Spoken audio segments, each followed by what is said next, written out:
तर जय श्रीराम मित्रांनो, डायरेक्ट आलो होतो आपण कात्रजच्या बोगद्याकडं. आणि इकडं नजारा तुम्ही बघू शकता, खतरनाक नजारा आहे. कार्तिक भाई, अभिनव भाई पण आपल्या सोबत आहे. भाई इकडे बघ रे, बोल काहीतरी. कार्तिक भाई, आपल्या ब्लॉग चालू युट्यूबचा.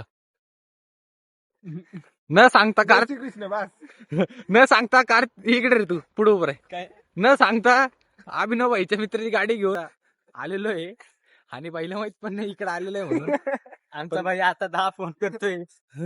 फोन दा करून राहिला तो, पण काय विषय नाही. जाऊ आपण बनवा. इकडं आजूक वर पण आहे, पण आता वर नको. सनसेट तुम्ही बघू शकता. त्यात आता तुम्हाला दाखवतो मी आपली गाडी कुठे आहे. हॅलो, इथं बघू शकता तुम्ही. 1 मिनिट तुम्हाला दाखवतो. काय मग मी तर बाहेर आलेलो होतो ते खरंच सांगते का. हा, काय ग? तर अशा प्रकारे एक आपल्या रूम पासून 5-6 किलोमीटर आहे हे. खतरनाक विषय, काय विषय नाही. रोड बीड आपला त्यात तुम्हाला दाखवतो. ओके, त्यात तुम्हाला मी दाखवतो आपली गाडी. काय विषय काय नाही सगळा. हे कार्तिक भाई इकडे. तर ही आपली गाडी आहे. तिचा वास येऊ राहिला पूर्ण. वास घे तिचा. गंदा स्मेल गरम झाली. भाई अभिनव भाई मुळे परिस्थिती झाली गाडीची. आणि गाडी मालकचं नाव सांग. सागर शर्मा, बिहार, फ्रॉम बिहार. हा, सागर शर्मा फ्रॉम बिहार. आपल्या सागर भाईची गाडी आहे. आणि ती रूमवर प्रोजेक्ट करायला गेलो आम्ही अभि भाईच्या. पण आता काय आहे, अचानक आम्हाला गाडी भेटल्यामुळे आम्ही सगळ्या गावच्या आधी इथं आलो होतो. वर जायचं होतं आम्हाला अजून. माग तुम्ही बघू शकता वर अजून आहे जागा. अंधार होईल. काय विषय नाही, अंधार पण झालेला आहे. आणि गाडीची परिस्थिती नाही आमच्या. कार्तिक भाई सांग 2 शब्दात गाडीच काय विषय. अजून गाडीचं त्याला माहित नाही, मालकाला काय. आम्ही त्याची गाडी घेऊन इकडे आलेलो आहे. मालक नाही, आपला क्लासमेट आहे तो. गाडीचं त्याची ना. हा, तेवढा आहे. पण व्ह्यू बाकी खतरनाक आहे भाई इथं, एकदम क्लास. काय खाली आलो होतो. रोड पण लय खतरनाक होता. ब्लॉग पण काढायला नीट जमलं नाही आम्हाला. आणि आपले कॅमेरामॅन कार्तिक भैया थोडा नवीन आहे.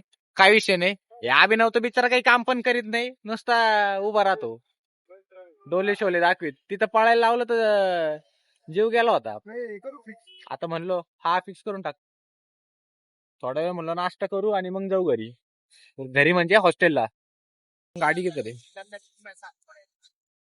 गाडीचे खतरनाक 12 वाजलेले. गाडी पण लय अँटिक पीस आहे.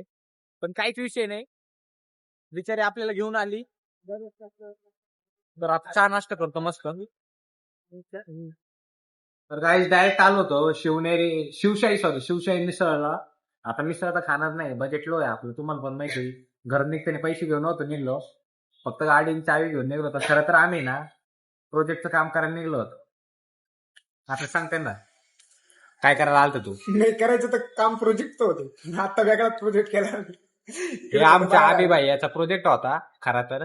आणि त्याचे झेरॉक्स काढायला आम्हाला सागर भाईने आमच्या गाडी दिली होती. पण आम्ही प्रोजेक्टला ना गाडी वापरता आम्ही गेलो होतो डोंगरावर कात्रच्या. आता आलोय खाली थोडं. आता आलोय वडे खायला. पण त्या विचाराचा मिसळ खायची इच्छा होती, पण पैसे रूमवर. पैसे आम्ही आणले, काही नाही आणलं, फक्त चावी घेऊन आलो गाडीची. आणि आले आमचे वडे. आले आमचे वडील. गाडी घेऊन आलो होतो भाई. आणि बिचारा सागर भाईचा कावाचा फोन येऊ राहिला. आणि आमचे काही रूममेट आहे त्यांचा पण बिचाऱ्यांचा फोन येऊ राहिला. पण त्यांना पण सांगितलं नव्हतं आम्ही फिरायला येणार आहे. फिरायला आमचा अचानक प्लॅन झाला. नाईट पॅट टी शर्टवरच आणलं. तर तेवढ्यात आपलं हा वडापाव चटणी, वडापाव चटणी, वडापाव. तर आता खातो वडापाव. अशा नवनवीन आणि खतरनाक ब्लॉग साठी आपल्या चॅनलला सबस्क्राईब करून घ्या.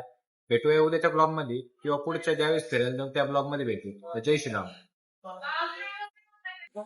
हा वडापाव चटणी, वडापाव चटणी, वडापाव. तर आता खातो वडापाव.